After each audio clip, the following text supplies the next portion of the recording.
Gold trusted gold buyers. మీరు తాకట్టు పెట్టిన బంగారాన్ని విడిపించి ఈ రోజు ఉన్న మార్కెట్ ధరకు కొనబడును.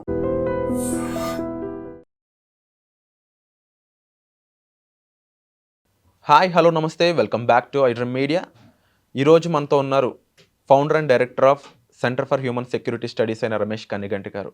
ఈరోజు ఎపిసోడ్లో ముఖ్యంగా కౌంటర్ టెర్రరిజం పాలసీ అనేది ఏంటి, ఒక యుద్ధం వస్తే పరిస్థితులు ఏ విధంగా ఉంటాయి, అసలు యుద్ధం కావాలా లేదా, అలాగే దీంతోపాటు ముఖ్యంగా షాహిద్ అఫ్రిది ఎవరైతే పాక్ క్రికెటర్ ఉన్నారో మన ఇండియన్ ఆర్మీ మీద చేసిన కామెంట్స్, దాంతోపాటుగా రీసెంట్గా బయటపడ్డ ఒక ప్రూఫ్ ఏంటి అంటే ఎవరైతే పహల్గామ్ అటాక్ చేశారో మెయిన్ పర్సన్, దాన్ని ప్లాన్ చేసింది, ఎగ్జిక్యూట్ చేసిన పర్సన్ ఎవరైతే ఉన్నారో ఆయన పాకిస్తాన్ ఆర్మీకి చెందిన ఒక కమాండోగా నిర్ధారించడం జరిగింది. ఈ విషయాలన్నిటిపై ఒక అనాలిసిస్ అయితే తీసుకుందాం రమేష్ కన్నిగంటి గారి ద్వారా. So let's go into the episode. Hi Ramesh గారు. విరాట్ గారు నమస్తే అండి. సో నేను ఇంట్రోలో చెప్పిన విషయాలన్నింటిపై కూడా మాట్లాడడానికి ఒక డైరెక్టర్గా సెంటర్ ఫర్ హ్యూమన్ సెక్యూరిటీ స్టడీకి సంబంధించి అయి ఉండొచ్చు, అలాగే ఒక ఫ్రీడమ్ ఫైటర్ ఎవరైతే కన్నిగంటి హనుమంత్ గారు ఉన్నారో ఆయన బ్రిటిష్ వాళ్ళ ద్వారా చంపబడడం జరిగింది. సో దీనికి సంబంధించి మాట్లాడడానికి మీరు ఒక రైట్ పర్సన్ అని చెప్పొచ్చు. So please explain. ముఖ్యంగా మీరు చెప్పిన పరిచయం నేను గమనించిన తర్వాత అందుకని నేను ఇవాళ కావాలని నలుపు వేసుకున్నాను. నలుపు దేనికి చిహ్నం అంటే ఒక విపత్తు జరిగింది, ఒక డిజాస్టర్ జరిగింది, ఒక పెద్ద భారతదేశానికి సంబంధించి ఒక మాయని, అందరి హృదయాల్లో మాయని మచ్చగా ఈ పెహల్గామ్ ఉగ్రవాద దాడులు మనందరిలో ఒక రకమైన విచారాన్ని, అంటే తీవ్రమైన మానసిక అంటే బాధ, అంటే ఎందుకు బాధ అంటే అన్యం పుణ్యం ఎరగని అమాయకులు ఏదో 4 రోజులు విశ్రాంతి తీసుకుందామని మన దేశంలో, మన కాశ్మీరు, మన పెహల్గామ్కి వెళితే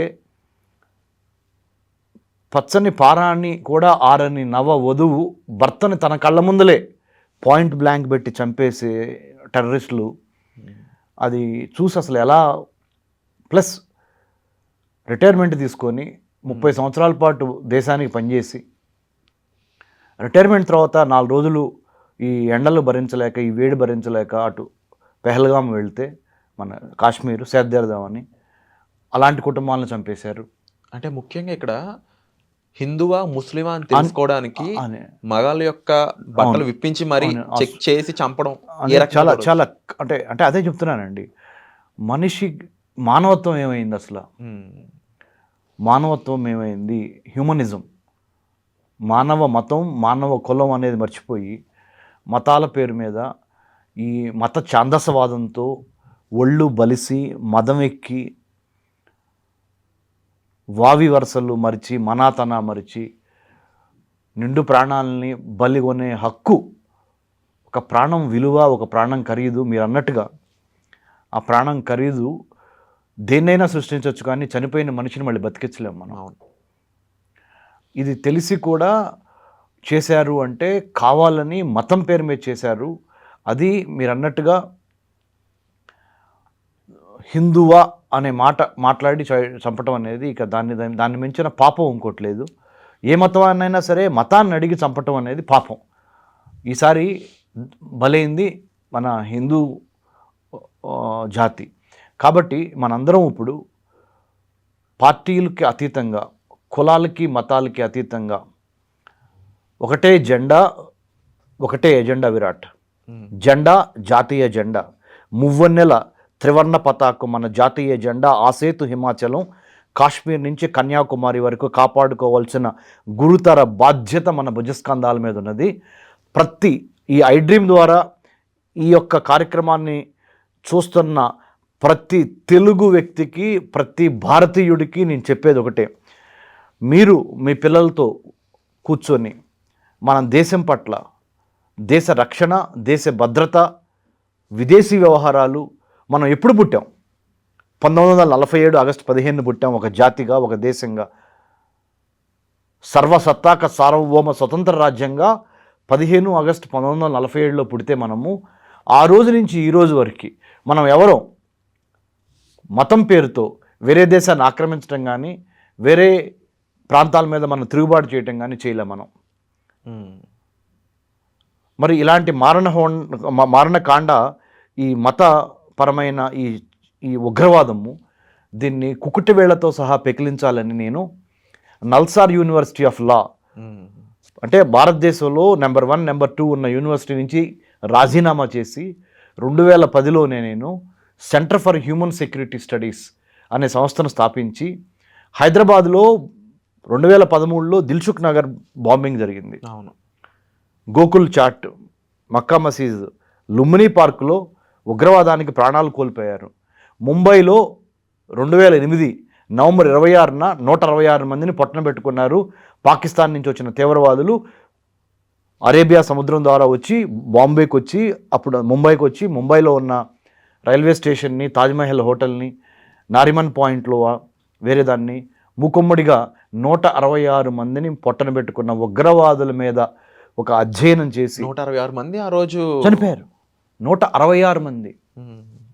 బాంబ్ బ్లాస్ట్ జరిగిన ఆ ప్రక్రియ అయితే ఏదైతే ఉందో, అంటే వాళ్ళు ముంబై 26/11 అటాక్ ఎక్కువగా చనిపోయింది AK-47 ద్వారా కాల్చడం ద్వారా, అంటే ఆ గన్ను తీసుకొని. అవును. సేమ్ అదే జరిగింది ఇప్పుడు పెహల్గామ్ అటాక్ కాశ్మీర్లో కూడా. మన దిల్సుఖ్ నగర్లో జరిగింది ప్రాపర్ బాంబ్ బ్లాస్ట్. ఎంతమంది దిల్సుఖ్ నగర్ ఇవన్నీ కలిపి అప్పుడు కూడా 28 మంది చనిపోయారు.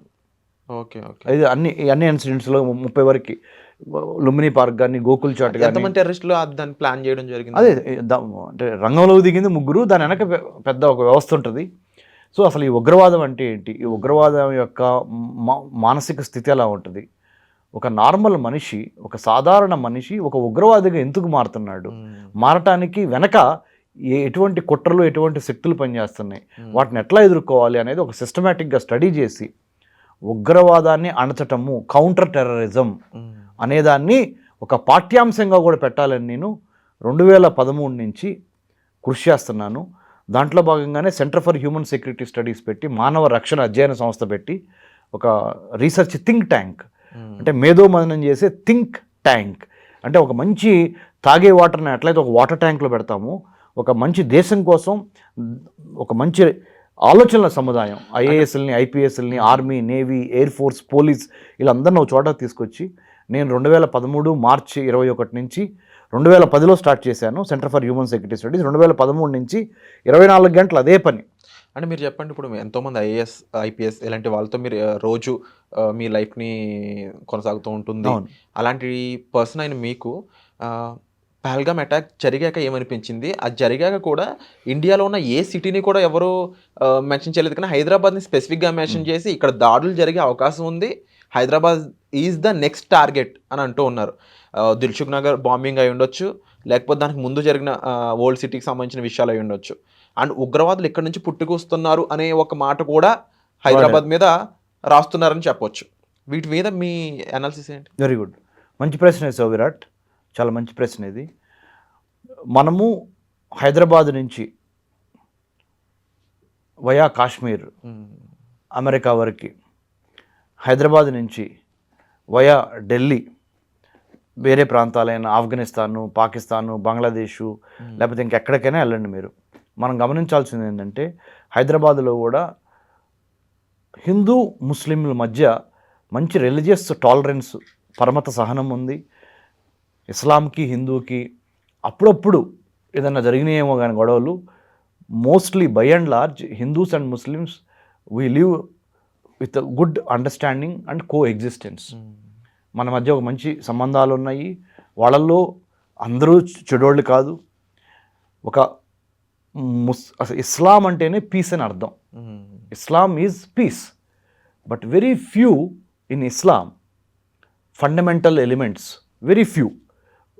ఒక పెద్ద కడివేడు పాలల్లో ఒక చిన్న విషం చొక్కెలా పడితే మొత్తం పాలన్నీ ఇదైపోతాయో, సేమ్ 25 కోట్ల నుంచి 40 కోట్ల మంది మధ్యలో, లెట్సే 30 కోట్ల వరకు ఇస్లామిక్ మతాన్ని ఫాలో అవుతున్న ముస్లిం సోదరులు భారతదేశంలో ఉన్నారనుకుందాం.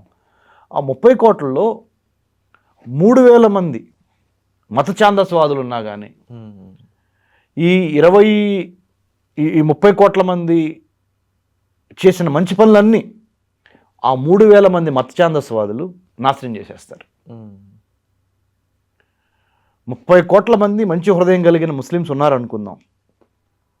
Let's believe, and it is also quite evident, out of 30 crore Muslim Islamic population living in India, all the 30 crore are very good.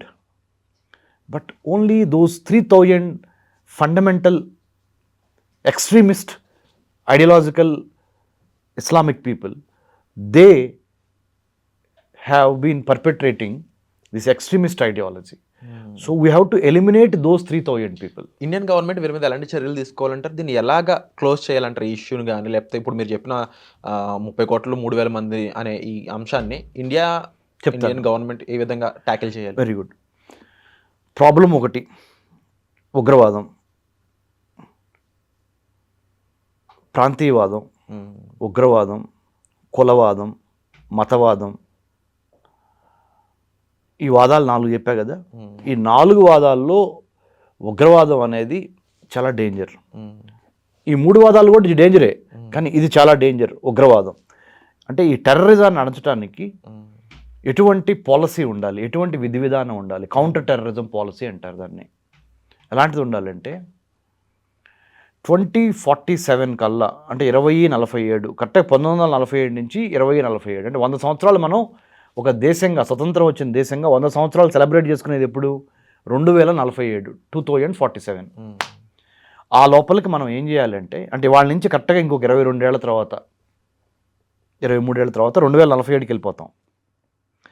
ఈ రాబోతున్న 2 decades ఎట్లా ఉండాలంటే, రాబోయే 2 decades we have to follow A strict counter terrorism policy. టెర్రరిస్టులు అంతమొందించడం ఒక ఎత్తు, కానీ టెర్రరిజాన్ని అంతమొందించాలి. టెర్రరిస్టులు అంతమందిస్తే ఆ 4 10 మందో 20 మందో ఆ రోజు మళ్ళీ ఇంకో సంవత్సరం తర్వాత ఇంకోసారి మళ్ళీ పుట్టుకొస్తారు.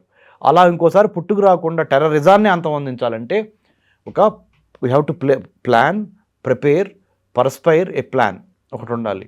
ఏంటంటే మన మ్యానుఫ్యాక్చరింగ్ స్పేసు, మన సైబర్ స్పేసు, మన మ్యారిటైమ్ స్పేసు, మన పొలిటికల్ స్పేసు, మన సర్వీస్ సెక్టర్ స్పేస్ని స్ట్రెంగ్థెన్ చేసుకోవాలి. Number 1. Number 2, defence security strategy మీద army, navy, air force, police, ఇంటెలిజెన్స్తో పాటుగా మనందరము, విరాట్, రమేష్ కన్నెగంటి, ఈ ప్రోగ్రాం చూస్తున్న ప్రతి ఒక్కళ్ళకి, మనకి ఇది మన బాధ్యత. మన ఇంటిని మనం కాపాడుకోవటం కోసం 24 గంటలు కష్టపడుతున్నాగా, ఆర్థికంగా కానీ డబ్బులు సంపాదిస్తేనే కానీ మనం బిల్లులు కట్టలేము, ఇంట్లో తిండి ఉండదు. దేనికోసం? కుటుంబ రక్షణ కోసమే కదా. అలానే దేశ రక్షణని కూడా మనం చేపట్టాలి.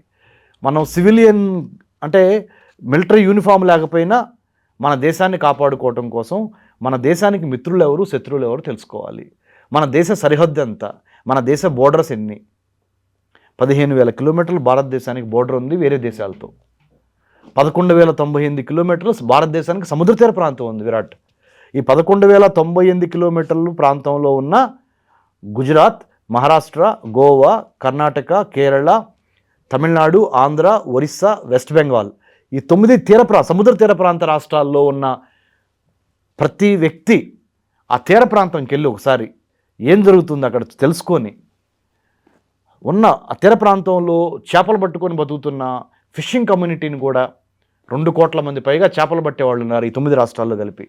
ఆ 2 కోట్ల మందికి కూడా దేశం పట్ల అవగాహన కల్పించి, వేరే వాళ్ళు ఎవరన్నా దేశం లోపలికి ఎంటర్ అవుతున్నప్పుడు నీటి ద్వారా, కోస్ట్ ద్వారా దాన్ని ఎలా అరికట్టాలి, ఎలా అరికట్టకపోతే ఎలాంటి ఇబ్బందులు మనం ఎదుర్కోవాల్సి వస్తుంది అనే దాని మీద అవగాహన కల్పిస్తారు. కూడా ఇండివిజువల్గా మారాలి. సోల్జర్గా అంటే మీరు ప్రతి ఒక్కళ్ళు గనబట్టుకోమని చెప్పట్లా నేను. మెంటల్గా మైండ్ సెట్ మార్చుకోండి. ఇప్పుడు వరకు ఏంటి మైండ్ సెట్? ఆర్మీ వాళ్ళు ఉన్నారుగా, నేవీ వాళ్ళు ఉన్నారుగా, ఎయిర్ ఫోర్స్ వాళ్ళు ఉన్నారుగా, పోలీస్ ఉందిగా, సిఐఎస్ఎఫ్ ఉందిగా, సిఆర్పిఎఫ్ ఉందిగా, వాళ్ళు చూసుకుంటారులే, మనం చూసుకుందాం అని చెప్పి నువ్వు పొద్దున్నే లెగవంగానే నీ వృత్తో, నీ వ్యాపారము, నీ జాబు, నీ ఆడియో ఫంక్షను, నీ సినిమానో, నీ క్రికెట్ మ్యాచో, లేకపోతే నీ పెళ్ళో, నీ పెటాకులో, వీటి మీద దృష్టి పెడుతున్నాం మనం. దీన్ని మొత్తం గాలికి వాళ్ళకి వదిలేస్తున్నాం. భారతదేశానికి 15,000 కిలోమీటర్లు భూ సరిహద్దు ఉందని చెప్పా. అందుట్లో 3,323 కిలోమీటర్ల భూ సరిహద్దు పాకిస్తాన్కి, భారతదేశానికి ఉంది. 3,488 కిలోమీటర్ల భూ సరిహద్దు సముద్రం భారతదేశానికి, చైనాకు ఉంది. 4,000 కిలోమీటర్ల పైచిలుకు భూ సరిహద్దు భారతదేశానికి, బంగ్లాదేశ్కి ఉంది. నేపాల్, మియన్మార్, భూటాన్తో భూ సరిహద్దు ఉంది. ఒక్క శ్రీలంకతోనే మనకి వాటర్ బోర్డర్ ఉంది, అంటే బే ఆఫ్ బెంగాల్. మనం ఏం చేస్తున్నాం ఇప్పుడు వరకు? Virat, okay, let me take care of my country, let me take care of my business, నా వ్యాపారం, నా డబ్బు సంపాదన, నేను, నా రియల్ ఎస్టేటు, నా బ్యాంక్ బ్యాలెన్సు, నాకు ఎన్ని కార్లు ఉన్నాయి, ఎంత గోల్డ్ ఉంది, నేనే కులం, నేనే మతం. ఇది తప్పితే ఈ భావజాలాన్ని పక్కన పెట్టకపోతే భారతదేశం మనకి దక్కదు. ఎందుకో చెప్పినా, 14 లక్షల నుంచి 15 లక్షల వరకు స్టాండింగ్ ఆర్మీ ఉంది భారతదేశానికి. ఇప్పుడు 16 లక్షల వరకు, మొత్తం కలిపితే 25 లక్షల ఆర్మీ ఉంది. ఆర్మీ, నేవీ, ఎయిర్ ఫోర్స్ మొత్తం కలిపితే, ఇది రిజర్వ్ ప్లస్ స్టాండింగ్ ఆర్మీ కలిపితే ఈ 25 లక్షల మంది 140 కోట్లని కాపాడటానికి కుదరదు, సరిపోదు. ఎందుకు సరిపోదు? ఒక పక్కన 11,098 కిలోమీటర్ల సముద్ర తీర ప్రాంతాన్ని కాపాడాలి army, Coast guard, navy, marine police అంటారు. స్టేట్ నుంచి ఒక చిన్న అదొక పార్ట్, అంటే సముద్ర తీర ప్రాంతం నుంచి 12 నాటికల్ మైల్ సముద్రం లోపలికి పోలీస్ కాపాడాలి. పోలీస్ యొక్క జ్యూరిస్డిక్షన్ అది. ఏ తప్పు జరిగినా, ఏ స్మగ్లింగ్ జరిగినా పోలీస్ కేసు కడతారు. 12 నాటికల్ మైల్స్ నుంచి 200 నాటికల్ మైల్స్ వరకు కోస్ట్ గార్డ్ చూసుకుంటుంది. 200 నాటికల్ మైల్స్ నుంచి ఇంకా పెద్ద సముద్రం మధ్యలో వరకు నేవీ చూసుకోవాల్సిన బాధ్యత ఉంటుంది. ఈ 11,098 కిలోమీటర్లను కాపాడాలి. దీంతోపాటు ఈ 15,000 కిలోమీటర్లను కాపాడాలి ఆర్మీ వాళ్ళు, బీఎస్ఎఫ్ వాళ్ళు, ఐటీబీపీ వాళ్ళు, అస్సాం రైఫిల్స్ వాళ్ళు. అర్థమవుతుందా విరాట్? వీళ్ళిద్దరితో పాటు మనం కూడా ఇంట్లో దొంగలను పట్టుకోవటానికి, ఇంటి దొంగల్ని ఈశ్వరుడైనా పట్టుకోలేడు అనే ఒక సామెత ఉంది. మనం హైదరాబాద్లో హ్యాపీగా నేను గేటెడ్ కమ్యూనిటీలో ఉన్నా, నాకే 4 సెక్యూరిటీ గార్డులు ఉన్నారు. అరే పిచ్చోళ్ళారా, ఆ 4 సెక్యూరిటీ గార్డులకు అసలు ట్రైనింగ్ ఉందా? వాళ్ళ దగ్గర వెపన్ని వాళ్ళు క్యాచ్ చేసి వెపన్ పనిచేయకుండా చేయగలిగిన శక్తి ఉందా, యుక్తి ఉందా, స్కిల్ ఉందా, నాలెడ్జ్ ఉందా? వాళ్ళ ట్రైనింగ్ ఏంటి? వాళ్ళు మిమ్మల్ని కాపాడగలరా? మేము గేటెడ్ కమ్యూనిటీలో ఉన్నాం, మాకే మస్తులో మేము 23 అంతస్తులు, 24 అంతస్తులు, 25 అంతస్తులో ఉంటున్నాం. అరే పిచ్చోళ్ళారా, మీ ఇంటి చుట్టుపక్కల ఉన్న ప్రహరీ గోడకి సీసీటీవీ కెమెరాలు ఎన్ని ఉన్నాయి, అవి పనిచేస్తున్నాయా లేవా? సీసీటీవీ కెమెరాలు ఎవడైనా పెడతాడు, కానీ సీసీటీవీ కెమెరాలు పనిచేస్తున్నాయి, పని అయిన వాటిని ఆడిట్ చేయాలి. అంటే ఎవరెవరైనా కొత్త వాళ్ళు వస్తున్నారా, పోతున్నారా, ఎవరేంటి, మంచి చెడు, దీనికి ఒక సెక్యూరిటీ ఉందా, వ్యవస్థ ఉందా, చేయాల్సిన బాధ్యత 1,00,000 మంది జనాభాకి 120 మంది పోలీసులే ఉన్నారు. 120 మంది పోలీసులు కలిపి 1,00,000 జనాభాని కాపాడగలరా? ముఖ్యంగా ఈ సైబరు ఈ డిజిటల్ టెక్నాలజీ యుగంలో. సో ఈ ప్రోగ్రాం ద్వారా నేను చెప్తుంది ఏంటంటే, దేశ రక్షణని, దేశ భద్రతని గాలి కొదిలేసి army, navy, air force, police వాళ్ళే చూసుకుంటారు. మనం మట్టికి మన ఆడియో ఫంక్షన్లు, క్రికెట్ మ్యాచ్లు, పెళ్ళిళ్ళు, పేరెంటాలు, లేకపోతే ఉద్యోగం దొరకట్లేదు కూడా ఉద్యోగం కోసం ఎమ్మడబడతాము. చాలామందికి ఆకలిగా ఉంది, ఉద్యోగం లేదు, ఉపాధి లేదు, మొత్తం దానికే సరిపోతుంది టైము. కానీ దాంతోపాటుగా రోజుకి ఒక్కసారైనా, ఒక్క నిమిషమైనా, నేను అడుగుతుంది ఏం అడగట్లా మిమ్మల్ని, 24 గంటల్లో ఒక్క నిమిషమైనా నా భారతదేశం కోసము, నా కుటుంబాన్ని ఎట్లా పోషించుకుంటున్నానో, నా భారతదేశం కోసం, ఇక్కడ పుట్టిన నా దేశం కోసం నేనేం చేస్తున్నాను, ఏం చేయాలి అనే ఒక్క నిమిషం నువ్వు నీ భారతదేశం కోసం ఇవ్వలేకపోతే మరి ఇంకెందుకు వేస్ట్? మీరు చెప్తున్న ఈ టాపిక్ రిలేటబుల్గానే ఇంకొక ఇష్యూ జరిగిందనమాట. ఏంటి అంటే, షాహిద్ అఫ్రిది మీకు ఐడియా ఉండే ఉంటారు, క్రికెటర్, పాకిస్తాన్కి సంబంధించి. ఆయన ఏమన్నారంటే, జస్ట్ 26 మంది చనిపోయారు పహల్గామ్లో, వాళ్ళని కూడా కాపాడుకోలేకపోయారా ఇండియన్ ఆర్మీ? ఇంత యూజ్లెస్ పీపుల్ మీరు, అంటే మీరు ఇండియన్ అంటే ఓవరాల్ సొసైటీని ఏం కాపాడతారు, ఇండియా జనాభాని ఏం కాపాడతారు అన్నట్టు ఆయన కామెంట్ చేశారు. దీన్ని ఏ విధంగా చూడొచ్చు అంటారు? If Shahid Afridi, the Pakistani cricketer, if he had commented in such a way that can't you protect your own citizens, you have so many lakhs of Indian soldiers అని చెప్పారు కదా, ఒకవేళ ఆయన అది అనుంటే, మరి ఆయన అన్నం తింటున్నాడు, ఇంకేముంది తింటున్నాడో మనకు తెలియదు. మతం పేరు మీద గన్ను పెట్టొచ్చి కాల్చే మైండ్ సెట్ ఉన్న వాళ్ళకి నువ్వేం అడగాలి? మరి షాహిద్ అఫ్రిది ఏం అడగాలి? అంటే వేరే దేశం వెళ్ళి మతం పేరు మీద మనిషిని చంపే సంస్కృతికి ఏమని చెప్పాలి? మీరు ఎందుకు ట్రైనింగ్ ఇస్తున్నారు? మీరు ఎందుకు వాళ్ళకి ఐడియాలజికల్గా మతపరంగా ఎందుకు ఇస్తున్నారు? Financial support, ideological support, religious support, why are you doing it? మాకు పాకిస్తాన్తో సంబంధం లేదా అన్నాడు అనుకో షహీద్ అఫ్రీది, అంటున్నారు కూడా. అంటున్నారు కదా. మరి పాకిస్తాన్తో సంబంధం లేకపోతే పాక్ ఆక్రమిత కాశ్మీర్లో ఉన్న ఉగ్రవాదులకి ట్రైనింగ్ ఇచ్చేది ఎవరు? పైనుంచి ఏమన్నా ఊడిపడుతున్నారు వాళ్ళు? పాక్ ఆక్రమిత కాశ్మీర్లో ఉన్న ఉగ్రవాదులు ఏ మతానికి చెందిన వాళ్ళు? కళ్ళు మూసుకుపోయినాయా? ఒళ్ళు బలిసిందా షాహిద్ అఫ్రీది అని మనం ప్రశ్నించి నిలదీసి చెప్పుతో కొట్టే రోజు రావాలి. అందుకనే తొందరపడద్దు Virat. Cabinet committee security meeting ఇప్పుడు జరుగుతుంది. ఇవాళ 30 April 2025, 30th April 2025 you and me are talking in Hyderabad in iDream studio, right? The same time Honorable Prime Minister of India, National Security Advisor Shri Ajit Doval sir, Home Minister Amit Shah ji and Defence Minister Rajnath Singh, Nirmala Sitharaman Madam, Finance Minister and Honorable Prime Minister Modi sir, Narendra Modi sir. They're all and other important people from Army, Navy, Air Force chiefs and Chief of Defence Staff. They're having a cabinet committee on security meeting. ఇప్పుడు జరుగుతుంది. Just wait another 4 to 5 hours. We'll start bombarding you. We'll tell you who we are and what we can do to your country and to the Pak occupied Kashmir. This is the challenge we are going to tell you. We are going to get back Pak occupied Kashmir into our Bharat and eliminate, decimate, liquidate terrorists and terrorism.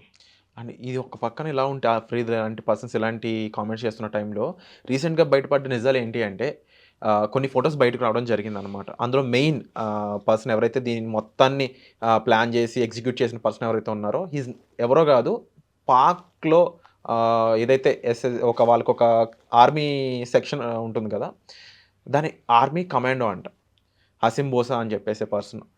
ఆయన అక్కడి నుంచి ఎటువంటి support లేకుండా దీన్ని plan చేసే అవకాశం లేదు. కానీ స్టిల్ ఈ రీజనల్ ఫ్రంట్ అనే వాళ్ళు దీన్ని ఇది మాకు సంబంధించిన సంస్థ అని the resistance front TRF, Pak మాత్రం మాకు సంబంధం లేదని చెప్తుంటే మధ్యలో ఈ లూప్ హోల్ ఏదైతే ఈ హసీం బోషా అనే వ్యక్తి ఉన్నాడో, ఒకప్పుడు పాక్ ఆర్మీలో కమాండోగా చేసిన వ్యక్తి, ఇప్పుడు ఈ ఫ్రంట్ని నడిపిస్తున్న పర్సన్గా బయటపడ్డాడు అనమాట. సో అంటే పిల్లి కళ్ళు మూసుకొని పాలు తాగుతూ నన్ను ఎవరు చూడలేదు అన్నట్టుగానే ఉంది ఈ అంశం మొత్తం. సో ఇంకా ఎలాంటి యాక్షన్ తీసుకోవాలంటారు ఇప్పుడు ఈ టైంలో పాక్ మీద? ఎందుకంటే ఇది ఎప్పటికీ ఆగట్లేదు. ఆర్టికల్ 370 రద్దు చేశాక కూడా ఇలాంటి ఇవి ఇంకా జమ్మూ కాశ్మీర్ మాది, ఇంకా మేము ఇలాగే చేస్తూ ఉంటాం అనే విధానంలో ఉన్న వాళ్ళ మీద మీరు ఎలాంటి టేక్ తీసుకోవాలి? ఇప్పుడు మన centre for human security studies మేము చేసే పని ఏంటంటే మానవ రక్షణ అధ్యయన సంస్థ ద్వారా కుల మతాలకి అతీతంగా మానవత్వం గెలవాలి, మానవ రక్షణ జరగాలి అనేది మా ఉద్దేశం. మేము ఒకటే చెప్తాం మన ప్రేక్షకులకి, మనం చూసేవాళ్ళకి ఒకటే చెప్తున్నా నేను. Indian army, Indian navy, Indian air force, ITBP, Assam rifles, BSF, SSB ఇవి ఎటువంటి యాక్షన్ తీసుకోవాలో పాకిస్తాన్ మీద కానీ, పాకిస్తాన్ ఆక్రమిత కాశ్మీర్లో ఉన్న టెర్రరిస్టుల మీద కానీ వీళ్ళు తీసుకుంటారు. ఇది విత్ రెస్పెక్ట్, గౌరవంతో మన సైన్యానికి వదిలేద్దాం ఈ విషయాన్ని. మనం ఏం చేయాలి అంటే iDream లాంటి ఒక బాధ్యతాయుతమైన ఛానల్, విరాట్ లాంటి ఒక దేశ పౌరుడు, రమేష్ కన్నెగంటి లాంటి ఒక దేశ పౌరుడు, మా ముత్తాత కన్నెగంటి హనుమంతు బ్రిటిష్ వాళ్ళు కాల్ చంపారు 1922 పల్నాడు దుర్గి మండలం. ఈరోజు మనం ఏం చేయాలంటే విరాట్, మీరు నేను చూసేవాళ్ళు ఏం చేయాలంటే, మన కెమెరామ్యాన్స్ వాళ్ళ పిల్లలు ఏం చేయాలంటే, అసలు దేశం అంటే ఏంటి, దేశ భద్రత ఏంటి, దేశ భద్రతకు సంబంధించి నేనేం చేయాలి, నేను సైతం ప్రపంచాగ్నికి సమిధనొక్కటి ఆహుతవ్వాలి అని శ్రీశ్రీ గారు ఆ రోజున చెప్తే, సో దేశ రక్షణలో నేను కూడా ఉండాలి అని ఈ ప్రోగ్రామ్ని షూట్ చేస్తున్న ఆ కెమెరామ్యాన్ ఫీల్ అవ్వాలి, నన్ను ప్రశ్నిస్తున్న మీరు ఫీల్ అవ్వాలి, యాంకర్గా సమాధానం చెబుతున్న నేను కూడా ఫీల్ అవ్వాలి, ఈ ప్రోగ్రామ్ని వీక్షిస్తున్న ప్రతి ఒక్కళ్ళకి మనం రక్తం మరగాలి, మేధో మదనం చేయాలి, నేనేం చేయగలను నా దేశం కోసము అనే దాని మీద మనస వాచ కర్మేణ they have to apply their mind, heart and soul.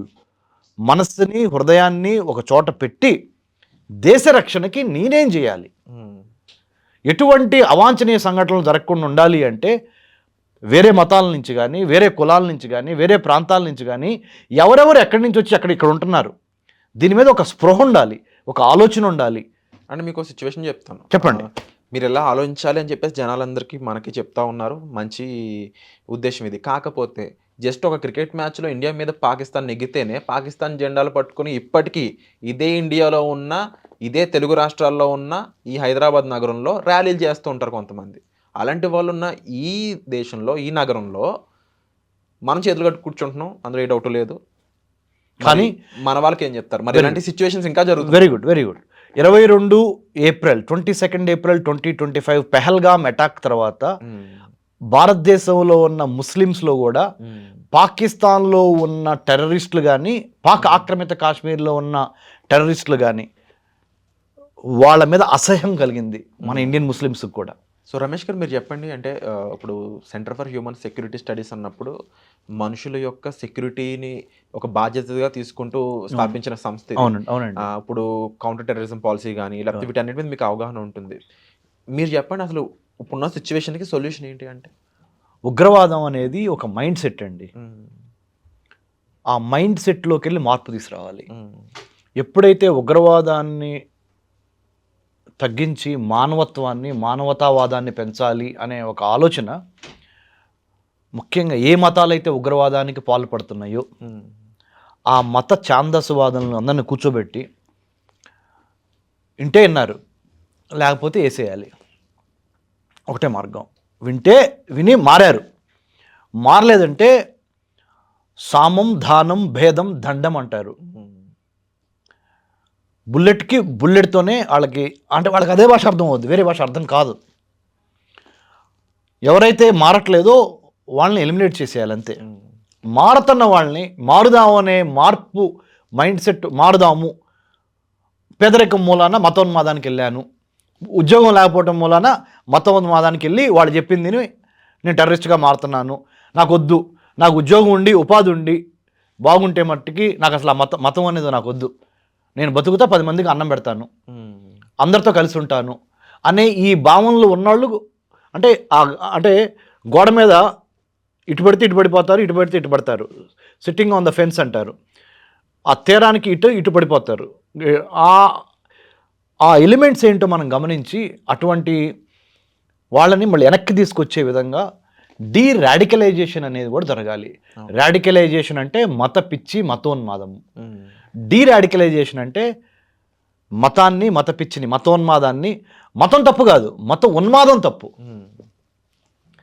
కులం తప్పు కాదు, కుల ఉన్మాదం తప్పు, ప్రాంతం తప్పు కాదు, ప్రాంతీయ ఉన్మాదం తప్పు. మీకు అర్థమవుతుందా? ఏ ప్రాంతంలో పుట్టావు, ఏ కులంలో పుట్టావు, ఏ మతంలో పుట్టావు అనేది నువ్వు అనుకొని పుట్టావు. విరాట్, ఏ రంగుతో పుట్టావు నువ్వు అనుకొని పుట్టావు, నీ హైటు, నీ ఇది నువ్వు అనుకొని పుట్టావు. ఒక ప్రాంతంలో, ఒక మతంలో, ఒక కులంలో పుడతాం అనేది యాదృచ్ఛికంగా జరిగేది. కాకపోతే అక్కడ పుట్టిన తర్వాత ఉన్మాదానికి వెళ్ళావు అనుకో, నా మతమే గొప్పది, నా ప్రాంతమే గొప్పది, నా కులమే గొప్పది, ఆ ఉన్మాదం ఉందే, ఆ ఉన్మాదాన్ని కట్ చేయాలి. ఆ ఉన్మాదాన్ని కట్ చేయడానికి ఒక సిస్టమేటిక్గా ఒక ప్రణాళిక కావాలి. ఆ ప్రణాళిక రూపొందించేదే మా centre for human security studies. మేధో మదనం చేసి మదనం చేయాలి, ఆలోచనల మదనం. అరే ఈ ప్రాబ్లం ఉంది, extremism, terrorism, religious fundamentalism is a problem, big problem. How do we rectify, how do we solve this problem to bring peace to the world? ప్రపంచానికి శాంతి తీసుకురావాలి ఈ ఉన్మాదం తగ్గించి. ఏం చేయాలి, ఎలా చెప్తే ఈ ఉన్మాదులు మాట వింటారు అనే దాని మీద మేము మేధో మదనం చేస్తాం. దీన్నే పాలసీ రీసెర్చ్ అంటారు. పరిశోధన, ఎటువంటి విధి విధానాలు తీసుకురావాలి, food security policy, coastal security policy, cyber security policy, maritime security policy, environmental security policy, energy security policy, ఇలా పాలసీలు ఉంటాయి. అలానే కౌంటర్ టెర్రరిజం పాలసీ. ఈ పాలసీలో ఏముంటుంది? రైట్, ఈ పాలసీలు ఏముంటుందంటే ఏ మతాలు ఉగ్రవాదానికి పాల్పడుతున్నాయి ఎక్కువ ప్రపంచంలో. Number 1 research.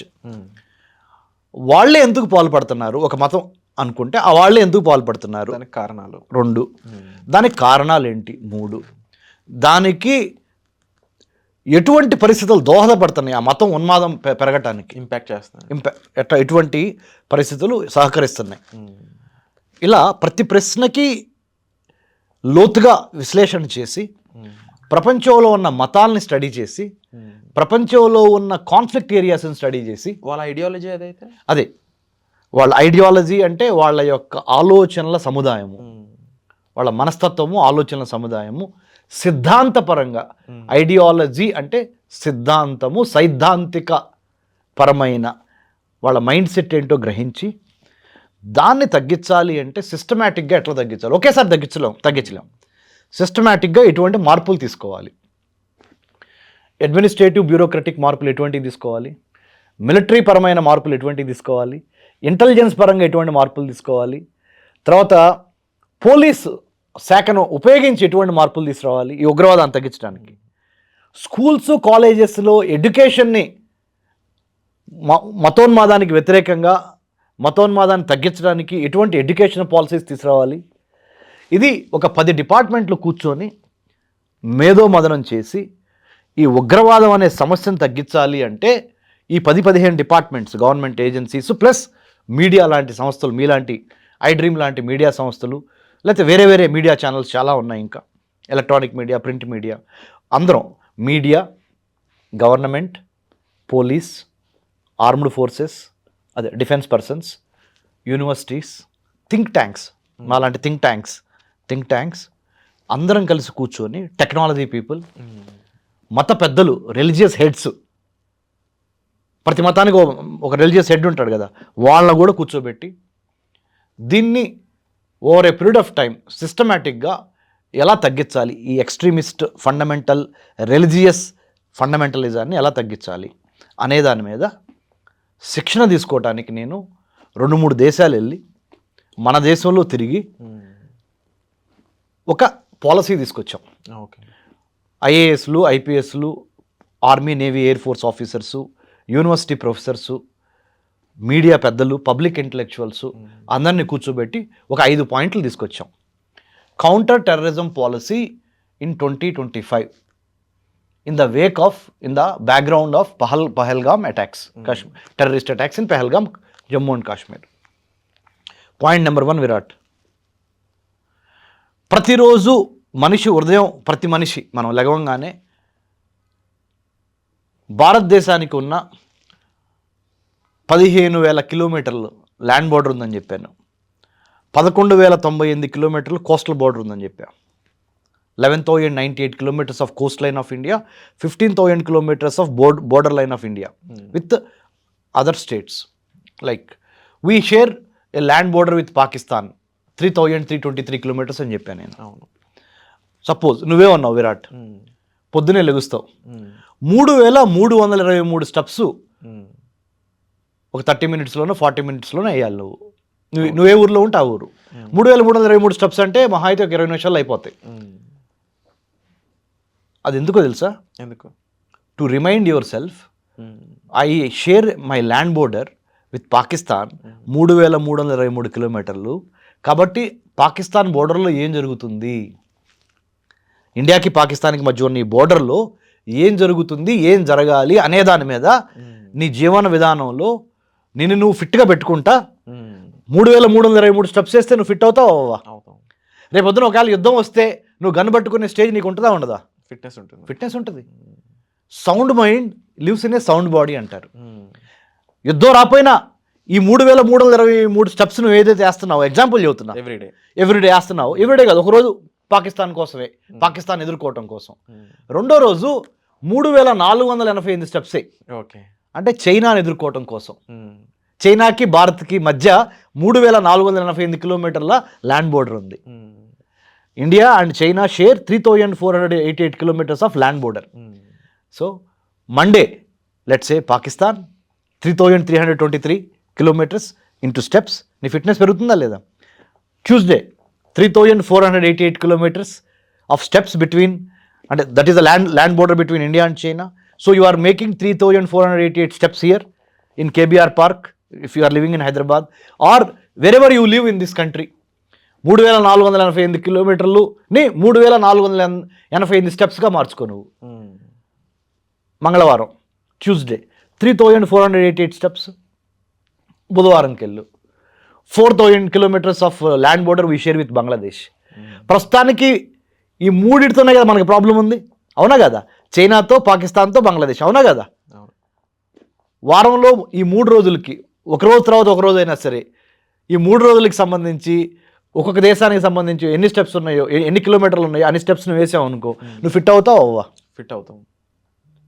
మార్పు వచ్చిద్దా రాదా? నీలో నీ హార్ట్ బాగుపడిద్ది, నీ లంగ్స్ బాగుపడతాయి, నీ అన్ని అవయవాలు బాగుపడతాయి, నువ్వు ఫిట్ అవుతావు. ఈ ఫిట్నెస్తో ఏమవుద్ది? కరెక్ట్గా ఆలోచిస్తావు దేశం కోసం. ఆలోచించే మనసు కూడా వచ్చేసిద్ది నీకు. నువ్వు లేజీగా ఉండి నెగిటివ్గా ఉన్నప్పుడు, నిరాశావాదంతో ఉండి, జబ్బులతో ఉండి నువ్వు దేశం కోసం ఏమైనా చేయగలవా? నీ ఇంటి వాళ్ళ కోసం కూడా నువ్వేమైనా చేయగలవా? నీ కోసం నువ్వు ఏమైనా చేసుకోగలవా? చేసుకోలేవు నువ్వు. సో లో ఎస్టీమ్, సెల్ఫ్ ఎస్టీమ్లో మనం చేంజ్ అనేది తీసుకురావాలంటారు. ఫస్ట్ ఆఫ్ ఆల్ మార్పు starts with you and me, number 1. Number 2 physical fitness, మొదటి పాయింట్. రెండో పాయింట్ ఇంటలెక్చువల్ ఫిట్నెస్. 5 పాయింట్లు చెప్పారు నేను కౌంటర్ టెర్రరిజం పాలసీకి. ఫస్ట్ పాయింట్ ఫిజికల్గా మారాలి మనందరం. అందరం తీసుకెళ్ళి ఆర్మీ, నేవీ, ఎయిర్ ఫోర్స్ మీద బరువేసి మనకెందుకులే హ్యాపీ, ఇక్కడ మనం బల్లే అని డ్యాన్స్ చేద్దాం, ఇక్కడ ఆడియో ఫంక్షన్లు, సినిమా హీరోలు అంటే చొక్కా చించుకొని కులాల పరిధి మీద ఇది జరుగుతుంది, ఇప్పుడు వరకు జరుగుతుంది. అది మారిపోవాలి. నా బాధ్యత, దేశ రక్షణ నా బాధ్యత. ఎప్పుడైనా యుద్ధం రావచ్చు, నేను రెడీగా ఉండాలి. యుద్ధం వచ్చినప్పుడు రెడీ అయితే నీ వల్ల కాదు. ఎగ్జామ్స్ అప్పుడు నువ్వు రెడీ అయితే ఎగ్జామ్ రాయగలవా, పాస్ అవ్వగలవా? ఎగ్జామ్స్ ముందర నుంచి చదివితేనే కదా నువ్వు ఎగ్జామ్ పాస్ అయ్యేది. ఒక్కరు బాధ్యత తీసుకోవాలి. The best time to prepare for war is at a peace time. శాంతి సమయంలోనే యుద్ధానికి సన్నద్ధం అవ్వాలి. పరీక్షలు రాసి నువ్వు ఉత్తీర్ణం అవ్వాలంటే పరీక్ష రోజు చదివితే నువ్వు ఉత్తీర్ణం అవుతావా? నువ్వు అవ్వలేవు తమ్ముడు. You have to start your preparation last 9 months 8 months చదివితే కానీ పరీక్షలో నువ్వు పాస్ అవుతావు. డిస్టింక్షన్లోనూ first class, second class, whatever నువ్వు పాస్ అవుతావు. అలానే యుద్ధం వచ్చిన తర్వాత నేను వెళ్తాను అంటే పిట్టలు కాల్చినట్టు కాల్చేస్తారు వేరే దేశాల సైనికులు. నువ్వు ముందర ఫిట్గా ఉండాలి. ప్రాక్టికల్గా మనం ఒక యుద్ధం కానీ ఒక ఫైట్ చేయాలన్నప్పుడు దానికి ఉన్న ప్రిపరేషన్ ఉండాలి, నెంబర్ 1. రెండోది ఇంటలెక్చువల్ ఫిట్నెస్ అని చెప్పి. ఫస్ట్ ఫిజికల్ ఫిట్నెస్, రెండోది ఇంటలెక్చువల్ ఫిట్నెస్. ఇంటలెక్చువల్ ఫిట్నెస్లో భాగంగా ఏం చేయాలంటే, ఐ డ్రీమ్ ప్రేక్షకులు శ్రద్ధగా వినండి, ఐ డ్రీమ్ చూస్తున్న వాళ్ళు శ్రద్ధగా వినండి. ఇంటలెక్చువల్ ఫిట్నెస్ అంటే మనము నాలెడ్జ్ పరంగా, స్కిల్ పరంగా, యాటిట్యూడ్ పరంగా నెంబర్ 1గా ఉంటాం. ఎలా ఉండాలి? దేశ రక్షణ కోసం. కౌంటర్ టెర్రరిజం పాలసీలో సెకండ్ పాయింట్ ఇంటలెక్చువల్ ఫిట్నెస్. ఇదంతా యుద్ధం వస్తే మన మీదకి వస్తే మనం కూడా వెళ్ళి పాల్గొనాల్సి వస్తే ఎలా ఉండాలి అనే దానికి ఒక ప్లస్ అసలు ఇది ఒక ప్రిపరేషన్. రోజు దినసరి అంటే ఇప్పుడు మన ప్రతిరోజు జరిగే నిత్యకృత్యంగా ఇది నీకు ఉండాలి. రెండోది ఏంటంటే దేశ రక్షణ, దేశ భద్రత, విదేశీ వ్యవహారాల మీద నువ్వు బీటెక్ చదువు, ఎంటెక్ చదువు, ఎంకామ్ చదువు, ఎంఎస్సి చదువు, నాకు సంబంధం లేదు. దేశ రక్షణ, విదేశీ వ్యవహారాలు, దేశ భద్రత మీద ఒక పాఠ్యాంశము తప్పనిసరిగా ఉండాలి.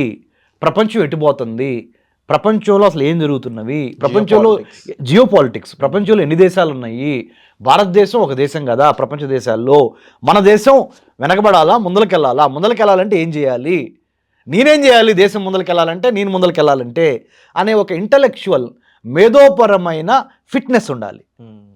ఇది రెండో పాయింట్. మూడో పాయింట్ అన్నిటికీ మించి vital installations of the country. ఇప్పుడు విరాట్, నువ్వు ఉన్నావు, నేనున్నా, మన ఇద్దరం ఇట్లా కూర్చొని మాట్లాడుకుంటున్నాము అంటే ప్రేక్షకులు కూడా చూస్తున్నారు కదా, వాళ్ళు కూడా వాళ్ళ ఇంట్లో ఉన్నారు అంటే వాళ్ళ ఐసైటు, హార్టు, బ్రెయిను, కిడ్నీ, లివరు, అంటే మనిషి శరీర అంగాలన్నీ ప్రధాన అంగాలు పని చేస్తేనే కదా. అవును. అలానే ఒక దేశానికి సంబంధించి ports, airports, rocket launching centres, reserve bank of India, banking వ్యవస్థ కీలకం, రైల్వే లైన్లు, ట్రాన్స్పోర్టేషన్ లైన్స్, ఇవన్నీ పనిచేస్తేనేగా దేశం పనిచేసేది. అవును. వాటి మీద అవగాహన కోసం మీరు దేశంలో ఉన్న ఇంపార్టెంట్ వైటల్ ఇన్స్టలేషన్స్ అంటారు, వాటిని మీరు సందర్శించాలి, విజిట్ చేయాలి. తద్వారా ఏమవుద్ది, అక్కడ పనిచేసే సైనికులకు కానీ, అక్కడ పనిచేసే వాళ్ళకి కానీ మీరు మనోబలాన్ని ఇచ్చిన వాళ్ళు అవుతారు.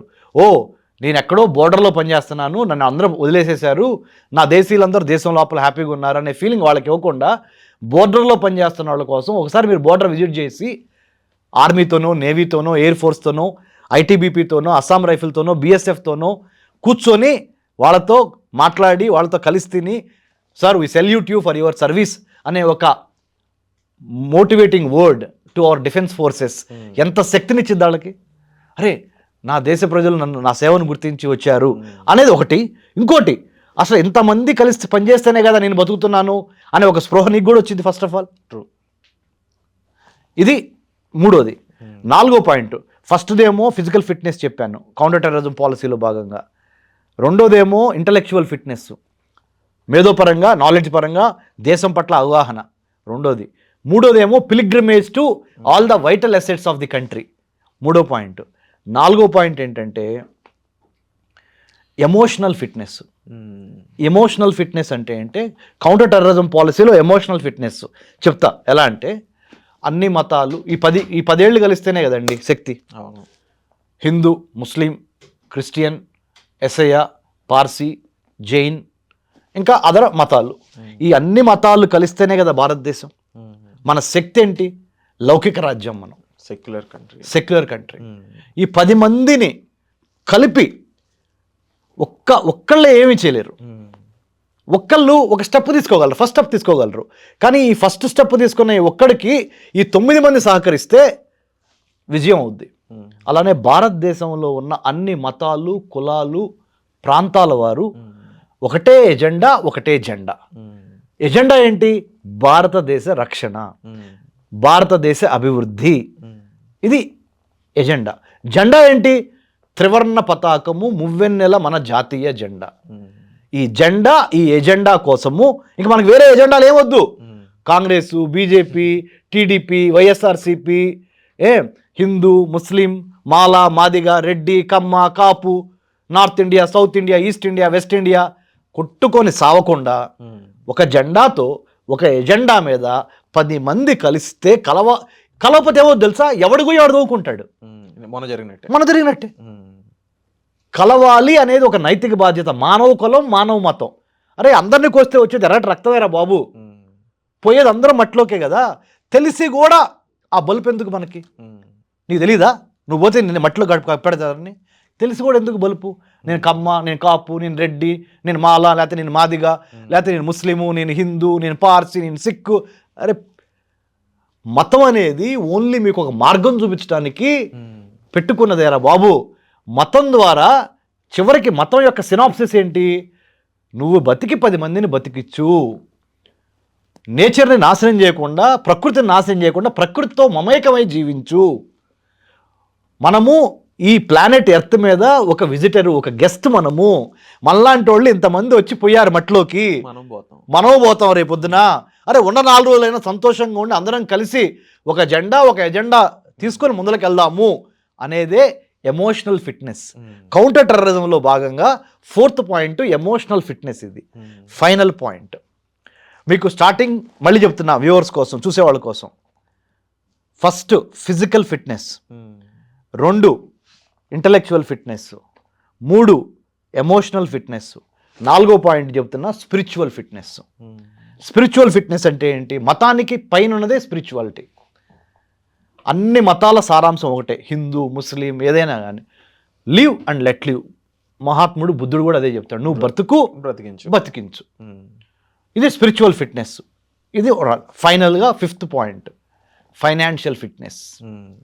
ఆర్థికం కూడా చాలా ఇంపార్టెంట్ కాబట్టి మనిషి బతుకు తెరువుకి, ఆర్థికంగా ఎదగటానికి యుద్ధం సర్వనాశనం చేస్తుంది.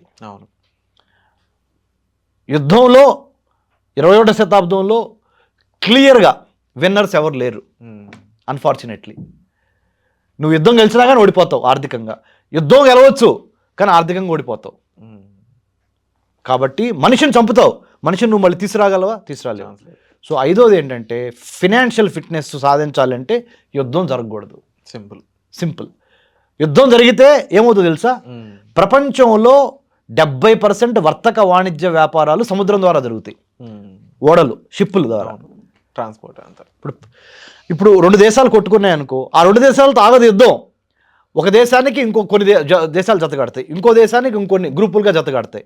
థర్డ్ వరల్డ్ వార్ వచ్చి అది 3వ ప్రపంచ యుద్ధంగా వచ్చింది. 2వ ప్రపంచ యుద్ధంలో ఏం సాధించాం చూసాం కదా, లక్షల మంది చనిపోయారు. మొదటి ప్రపంచ యుద్ధంలో ఏం సాధించాం, ఏం సాధించాలి, బూడిద మిగిలింది. యుద్ధం ద్వారా వచ్చేది బూడిదే. ఇప్పుడు ఫుల్ ఫ్లెడ్జ్డ్ యుద్ధం కూడా మంచిది కాదు. చిన్న ఉదాహరణ, ఈ శరీరంలో ఎక్కడో ఒక చోట దెబ్బ తగిలింది, శరీరం మొత్తాన్ని నరుగుతావా, ఆ దెబ్బ తగిలిన తోట నువ్వు ట్రీట్మెంట్ చేస్తావా, మందు కడుతూ ఉంటారు. అది సేము. ఉగ్రవాదము మతపరమైన ఉగ్రవాదాన్ని ఏదో గమనించి ఆ మతపరమైన ఉగ్రవాదుల యొక్క అధఃపాతాళానికి వాళ్ళని తొక్కటానికి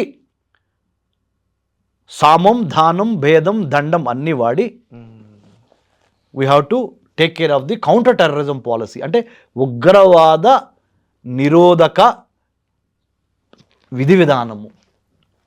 తెలుగులో చెప్పాలంటే స్పష్టంగా ఉగ్రవాదాన్ని నిర్మూలన చేయటానికి ఎటువంటి విధి విధానం వాడాలి అంటే దాన్నే ఇంగ్లీష్లో కౌంటర్ టెర్రరిజం పాలసీ అంటారు. ఈ 5 పాయింట్లు ద్వారా ఫ్యూచర్లో ఉగ్రవాదాన్ని ఎదుర్కోవటానికి, in order to stop terrorism in the near future, every country must follow. If not every country, I am concerned about our country, India. At least in India, these 5 fitnesses are extremely important fitnesses, which are part of the counter-terrorism policy of India in 2025.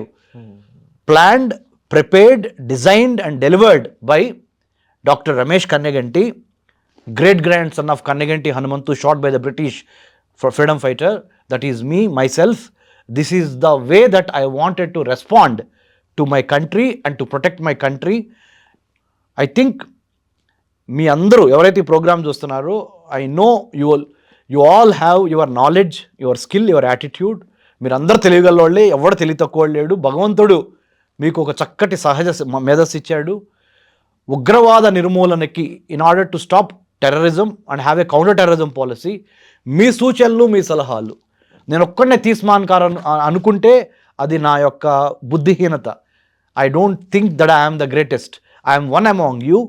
You also have lot of knowledge, skill. You please contribute. This is the right time to contribute to the motherland. మన మాతృభూమి కోసము please spare 1 minute. Think about this programme. Think about what I said. You please add value. Give your inputs. Why now university grants commission, Virat, last నువ్వు నేను interview చేసినప్పటికీ ఇప్పటికి తేడా చెప్తాను. University grants commission అంటే భారతదేశంలో ఉన్న 1200 యూనివర్సిటీస్కి హెడ్ ఢిల్లీలో ఉంటుంది. నేషనల్ సెక్యూరిటీ అడ్వైజరీ బోర్డు ఇచ్చిన ఆదేశాల మేరకు జాతీయ భద్రత, జాతీయ రక్షణ, నేషనల్ సెక్యూరిటీ, నేషనల్ స్టడీస్ మీద ఒక సబ్జెక్ట్ మ్యాటర్ ఎక్స్పర్ట్స్ని, ఒక కమిటీని కాన్స్టిట్యూట్ చేయండి. ఆ కమిటీ కాన్స్టిట్యూట్ చేయడం ద్వారా యూనివర్సిటీస్లో జాతీయ భద్రత, జాతీయ రక్షణ మీద సిలబస్ ప్రవేశపెట్టండి అని నేషనల్ సెక్యూరిటీ అడ్వైజరీ బోర్డ్, జాతీయ భద్రతా మండలి under prime ministers office sent a direction to UGC, university grants commission.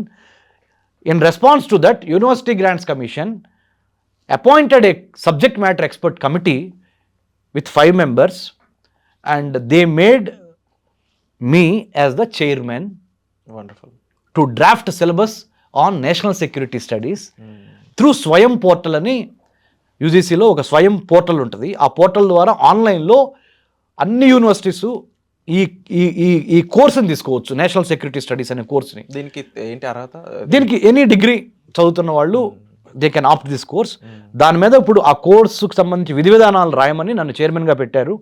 మొట్టమొదటి తెలుగువాడు, మొట్టమొదటి దక్షిణ భారతీయులు, మొట్టమొదటి ఢిల్లీ జేఎన్యూ స్టూడెంట్ చైర్మన్ అవటం, దానికి నేను అవటం, దానికి నా 12 సంవత్సరాల మన centre for human security studies ద్వారా చేసిన కృషి భారతదేశంకి, దానికి అప్రిసియేషన్గా I feel this wonderful opportunity came to మీ.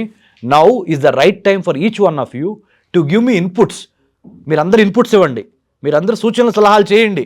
జాతీయ భద్రత, జాతీయ రక్షణ కోసము ఎటువంటి కోర్సు ఉండాలి అనే దాని మీద నాతో పాటు మీరు కూడా సూచనలు ఇవ్వండి. వాటిని కూడా వీలైనంత వరకు మంచి సూచనల్ని I will collect all the important suggestions made by you regarding framing the national security syllabus to be implemented in all the universities in the near future, and we will give it to all the student community so that our country will become stronger.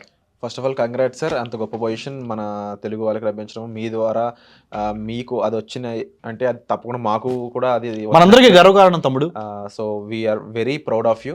And ఈరోజు ఎపిసోడ్లో ఎన్నో విషయాలు మాకు వివరించారు, explain చేశారు, మా ముందు తీసుకొచ్చి మాకు అవేర్నెస్ కల్పించారు. Thank you so much. ఇంకా ఎన్నో విషయాలు దీని మీద మాకు తెలియాల్సి ఉంది. వచ్చే ఎపిసోడ్లో ప్రతి విషయంపై ఒక క్లియర్ అనాలిసిస్ అనేది రమేష్ కన్నెగంటి గారు మనకి ఇవ్వబోతున్నారు.